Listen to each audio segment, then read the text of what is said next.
Boa noite a todos e a todas. Eu queria agradecer. Tá?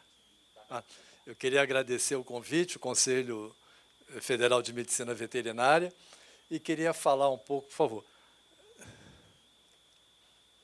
Pode passar, por favor? Tá.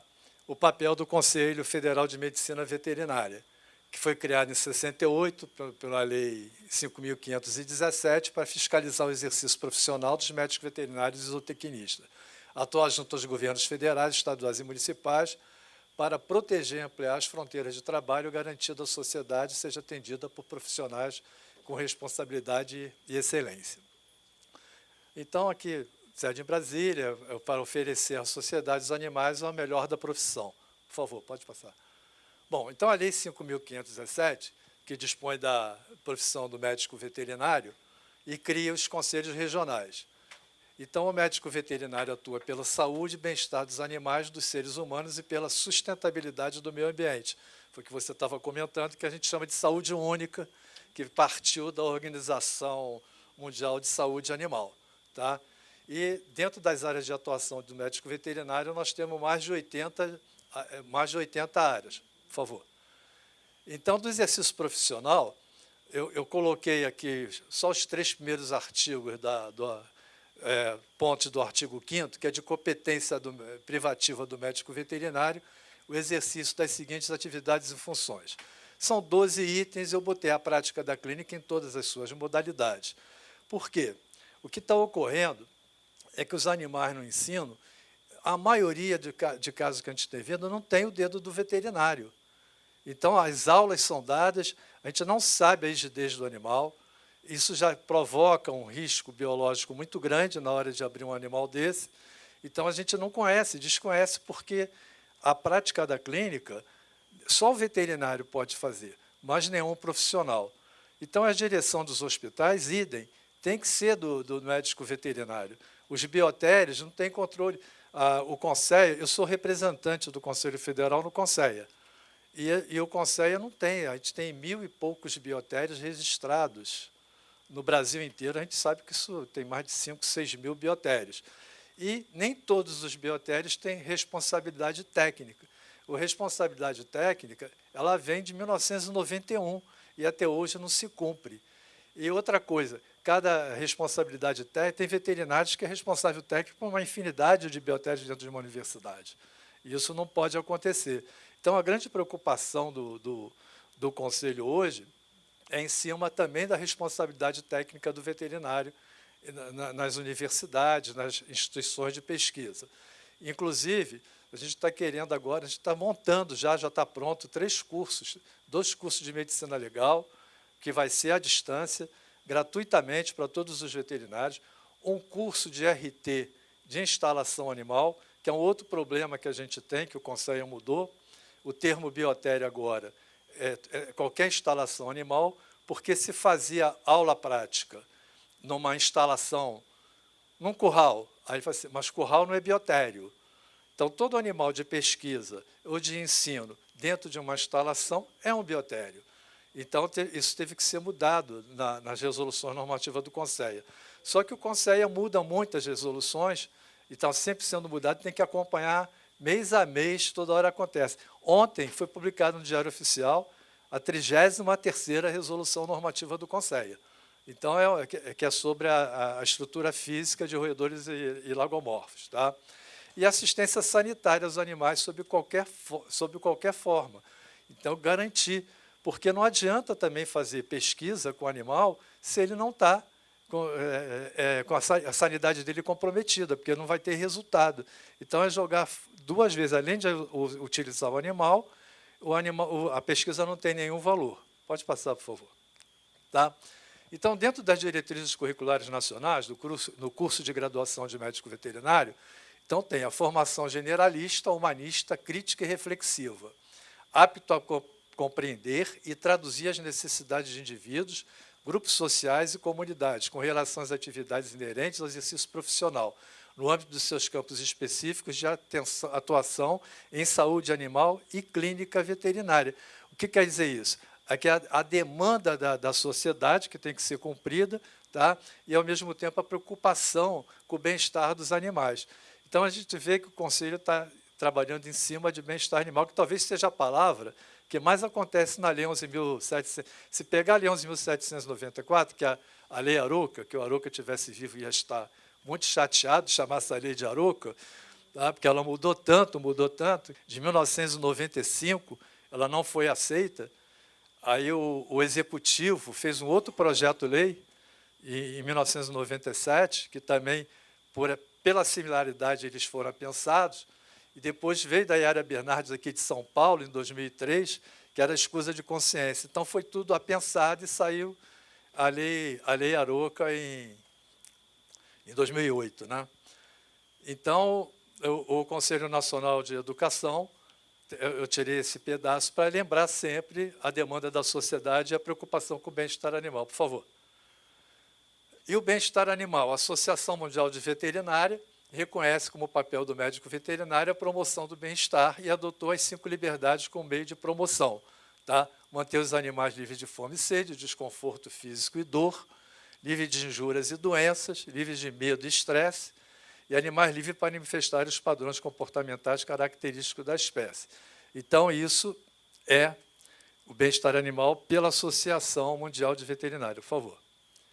E o uso de animais no ensino.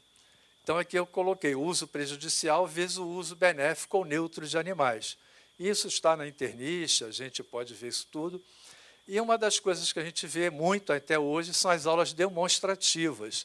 A gente vê os alunos reclamando muito, que é a visualização do fenômeno, que já foi falado aqui, essas aulas demonstrativas, que geralmente, essas aulas, na sua maioria, no ensino básico. Ela está muito na parte de fisiologia e farmacologia, foi citado até aqui, um número imenso de experimentos em farmacologia. Isso é o uso prejudicial de animais. E as aulas práticas, ela precisa de quê? Desenvolvimento de habilidade, precisa de treinamento, então, o uso benéfico desse animal. Então, a inseminação artificial. Então, a turma pode ir numa fazenda, onde vai ser feito com um manejo zootécnico, não uma pesquisa, ou uma inseminação artificial, e a turma assistir. Então, isso é um uso benéfico do animal, um uso neutro do animal. E o uso benéfico já foi comentado aqui, as castrações, as cirurgias, a doutora Júlia, todo mundo já falou aí sobre isso. E essa formação, o que precisa?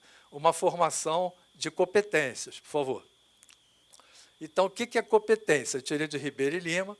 Competência é definida como habilidade de mobilizar diferentes capacidades, entendidas como uma combinação de atributos.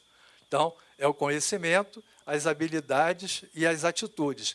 Então, essa competência tem que ter esses 3 atributos. O saber, que é o domínio cognitivo, as habilidades de saber fazer e o domínio psicomotor.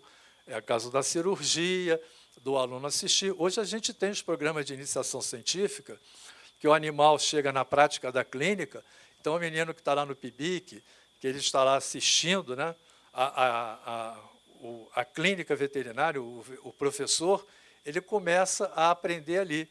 Então, se for no caso, é um caso cirúrgico, aquele animal que vai para a cirurgia e tem lá o aluno do PIBIC que quer ser cirurgião e está fazendo o seu treinamento.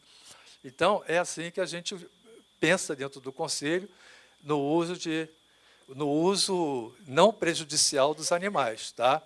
E as atitudes de saber ser, saber conviver e o domínio afetivo, que isso aí é que vem, o professor saber, entender o aluno, que também não adianta o aluno ter a escusa de consciência no momento de uma aula e o professor perseguir ele ou então deixar ele para lá e aprovar.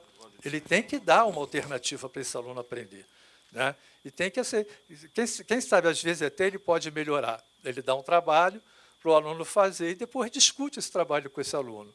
Então, a escusa de consciência tem que ter uma alternativa para o aluno. Por favor, pode passar outra.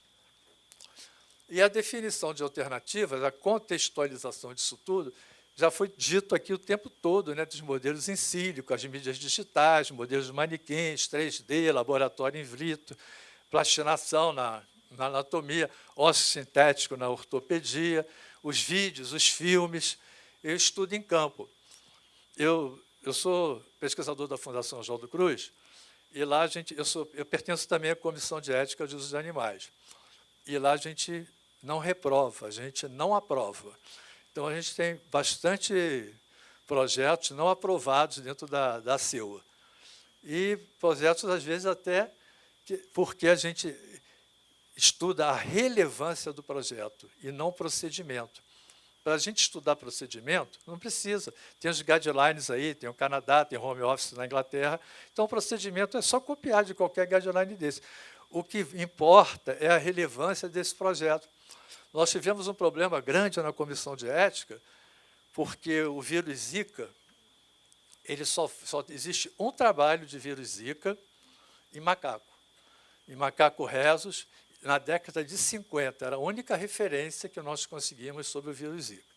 E esse projeto foi para a Fiocruz, que teria que infectar o macaco com vírus Zika, depois, ela, na época de reprodutiva, tinha que sincronizar o cio da macaca, aquela coisa toda, e foi para a CIO. Então, um projeto que a gente ficou sem saber o que fazer. Mandamos para a DOC, a gente tinha a DOC a favor do uso do animal e tinha a DOC contra o uso do animal. E fizemos tantas exigências ao governo que foi uma pressão do Ministério da Saúde.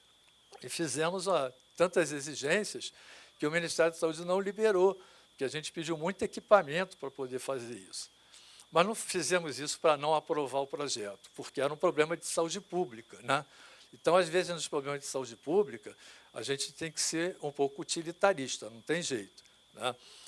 Então, esse projeto passou lá, a gente discutiu, ele foi e voltou várias vezes, mas várias vezes a gente não conseguia fechar um projeto desse, porque a parte médica achava que quem tinha Zika, as crianças que tinham microcefalia, eram mulheres que já tinham tido dengue. Então, se ela já tivesse tido dengue e adquirisse Zika, aí é o caso da microcefalia, porque a microcefalia, lá na África, a Zika vem de uma floresta chamada Zika, por isso que o nome é Zika. E lá não existe microcefalia, lá na África. Aí, na Polinésia Francesa, apresentou-se alguns casos de microcefalia, que não foram tão grandes como os daqui.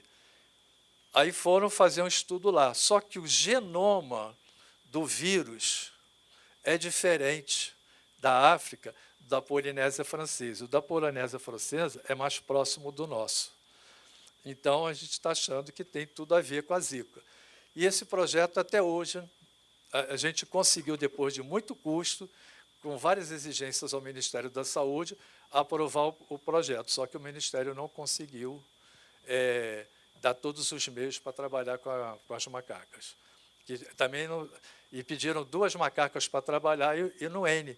E os métodos alternativos, que os 3 R's e tudo mais, não adianta você fazer uma redução se o teu dado estatístico não resolve. Outra coisa que a gente tem muita dificuldade dentro da Comissão de Ética, na CEUA, é o chamado cálculo amostral. O cálculo amostral te leva é uma viagem. Se você pediu 50 animais, você pode usar um cálculo amostral, dependendo do qual que você vai usar, que aumenta o número de animais. O cálculo amostral não diminui o número de animais. Então, isso também não é real. Então, a gente, dentro da Comissão de Ética, a gente passa por... E a gente sempre é antipatizado dentro da instituição, né, principalmente numa instituição de pesquisa. A Comissão de Ética é chata, que leva muito tempo, porque nem sempre a gente é capaz de julgar. Então, a gente manda para os consultores ad hoc, que às vezes demora, embora tenha prazo, as pessoas não cumprem prazo e demora. Às vezes demora 6 meses, 7 meses de uma aprovação de projeto. Então, a gente tem todos esses problemas de biossegurança. Então, realmente, o Conselho Federal de Medicina Veterinária está trabalhando arduamente na educação, tentando fazer essa substituição. O Conselho tem trabalhado junto, a gente está fazendo o levantamento dessas universidades todas, que são em torno de 260 universidades que nós chegamos agora, de faculdade de veterinária, tinha 111 de zootecnia, e com uma grade curricular totalmente diferente uma da outra. Então, a gente está com uma dificuldade em carga horária, e quando a gente cruza entra no site da universidade lá, procura a faculdade de veterinária, vê a carga horária, vê as disciplinas, não bate com o EMEC. A gente entra no site do EMEC, entramos em contato, nós temos uma comissão de educação lá que está trabalhando assim.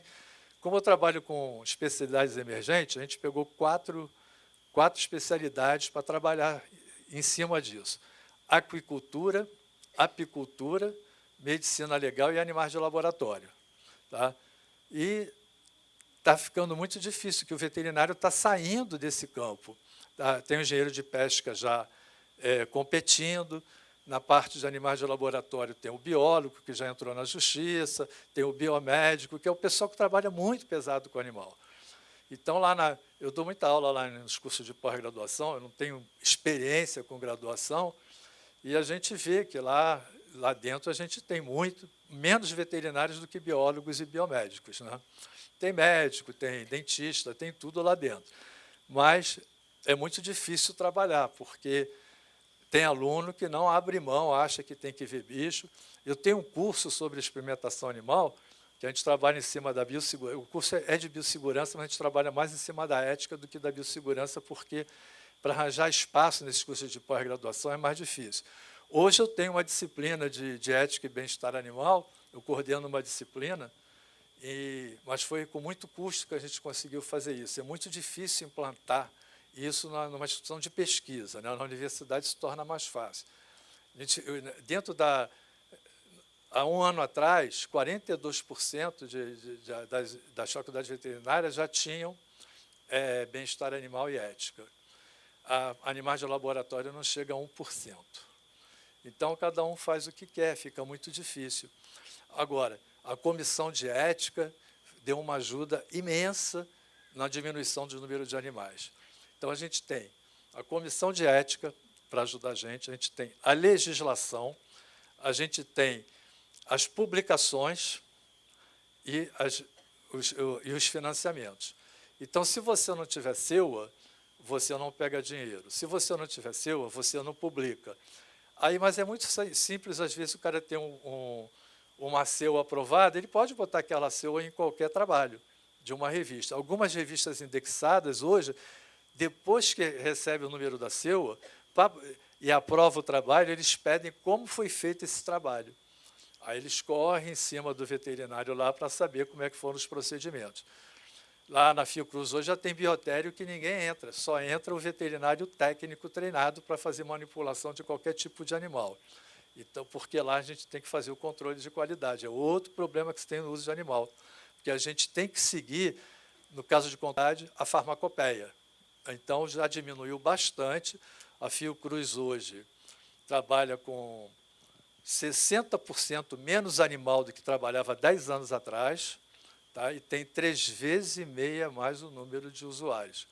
Com novas vacinas, né, que tem que fazer, porque lá produz vacina e o controle de qualidade é feito pela Anvisa, pelo NCQS, também dentro da Fiocruz. Então, todos os animais são criados lá dentro. E hoje diminuiu muito o número por métodos alternativos, porque os métodos alternativos em toxicologia, em controle de qualidade, eles têm que ser validados. E o método alternativo para ser validado é diferente do ensino, leva mais de 10 anos. Então, a gente tem um trabalho muito grande dentro do Conselho Federal e tentando sensibilizar os conselhos regionais, e agora nós vamos começar, porque eu já estou com a relação de todos os biotérios registrados no Conselho, e vai começar agora, esse ano, uma fiscalização intensa, cobrando do médico veterinário as atitudes dele de bem-estar animal, de instalação física, porque o que a gente vê em muitas universidades é uma sala cheia de bicho, né? Aquele bicho é retirado dali para uma aula prática. Você não sabe o que é aquele bicho tem contato, as pessoas entram, não tem um equipamento de proteção individual, às vezes ele pode adquirir uma zoonose, abre um bicho desse com uma zoonose desse dentro de uma sala de aula, olha o problema aí. Que o risco não é só biológico, tem risco físico, né? Tem várias coisas, mas é verdade, é isso que a gente está tentando trabalhar dentro do Conselho. Então, visar bem a parte de bem-estar animal, tentar, por enquanto, né, reduzir o máximo e acabar com o uso prejudicial no animal no ensino, até acabar totalmente com eles. Tá? Muito obrigado.